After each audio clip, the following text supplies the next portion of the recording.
बोलो सियावर रामचंद्र की जय। अब नंबर आता है हनुमान जी का। हनुमान तब सुग्रीव चरण गही नाना, फाती दिनय की ने हनुमाना। दिन 10 करी रघुपति पद सेवा, पुनि तब चरण देखियहु देवा। तब हनुमान जी ने सुग्रीव के चरण पकड़कर अनेकों प्रकार से विनती की और कहा कि हे देव, 10 कुछ दिन श्री रामचंद्र जी के चरण की सेवा मुझे कर लेनी दीजिए और फिर मैं आकर आपके चरणों के सेवा करूंगा। पुण्य पुंज तुम पवन कुमारा, सेवहु जाए कृपा अगारा।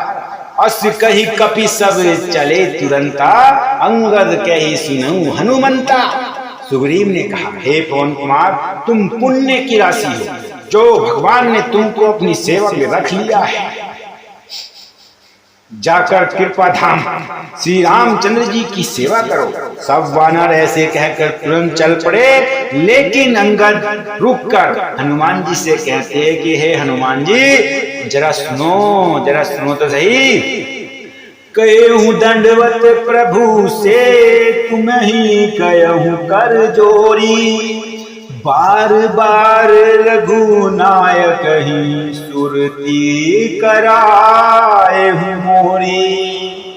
मैं तुमसे हाथ जोड़कर कहता हूँ कि हे हनुमान जी, प्रभु से मेरी दंडवत कहना और श्री रघुनाथ जी को बार बार मेरी याद कराते रहना। ऐसा कहकर बालीपुत्र अंगद चले जाते हैं। तब हनुमान जी लौट आए और आकर प्रभु से उनका प्रेम वर्णन किया। उसे सुनकर भगवान प्रेम मग्न हो गए। और यहाँ पर काकभूषण जी कहते हैं कि हे गरुड़, श्री राम जी का चित्र वज्र से भी अत्यंत कठोर और फूल से भी अत्यंत कोमल है। तब कहिए वे किसकी समझ में आ सकता है। पुनि कृपाल लियो बोली निषीदा, पुनि कृपाल लियो बोली निषादा। तीने भूषण प्रसन्न प्रसादा, जाहू भवन मम सुमिरन करे हूँ। मन क्रम वचन धर्म अनुसरे। कृपालु श्री रामचंद्र जी ने निषाद राज को बुला लिया और उसे भूषण वस्त्र प्रसाद दे दिए। फिर कहा कि अब तुम भी घर जाओ, वहां मेरा स्मरण करते रहना और मन वचन तथा कर्म से धर्म का कार्य करना, धर्म के अनुसार चलना, उसमें ही आपकी और सबकी भलाई है। तुम मम सखा भरत सम भ्राता, सदा रहे पुर आवत जाता।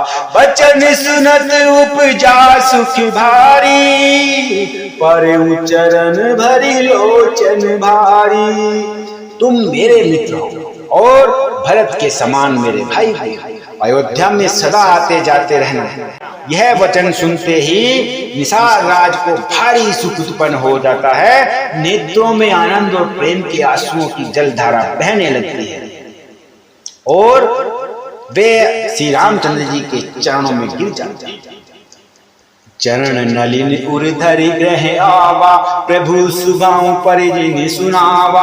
रघुपति चरित देख पुरवासी, पुनि पुनि कहे धन्य सुख राशि। फिर भगवान के चरण कमलों को हृदय में रखकर और वह घर आए और आकर अपने कुटुंबियों को उन्होंने प्रभु का स्वभाव सुनाया। श्री रघुनाथ जी का यह चरित्र देखकर अवधपुरवासी बार बार कहते हैं कि सुख की राशि श्री रामचंद्र जी धन्य है, धन्य है, धन्य है। राम राज बैठे त्रिलोका, हर्षित भये गए सब शोका। राम राज बैठे त्रिलोका, हर्षित भय गए सब शोका। भयरु न कर काहू सन कोई, राम प्रताप विषमता खोई। श्री रघुनाथ जी के राज्य में प्रतिष्ठित होने पर तीनों लोग हर्षित हो गए। उनके सारे शोक जाते रहे। कोई किसी से बैर नहीं करता, कोई किसी से झगड़ा नहीं करता। श्री रामचंद्र जी के प्रताप से सभी विषमता, आंतरिक भेदभाव को मिटाकर रहने लगे। वर्णाश्रम निज निज धर्म निरत वेद पथ लोग, चलहि सदा पावहि सुख ही नहीं भय शोक न रोग। सब लोग अपने अपने वर्ण और आश्रम के अनुसार अनुकूल धर्म में तत्पर होकर सदा वेद मार्ग पर चलते हुए और सुख पाते हुए उन्हें न किसी बात का भय है, न शोक है, और न कोई रोग और न कोई कष्ट है। और ऐसे जीवन चल रहा है मानो राम राज्य में दैहिक दैविक और भौतिक ताप किसी को नहीं व्यापते। सब मनुष्य परस्पर प्रेम करते हैं और वेदों में बताई हुई नीति मर्यादा में तत्पर रहकर अपने अपने धर्म का पालन कर रहे हैं।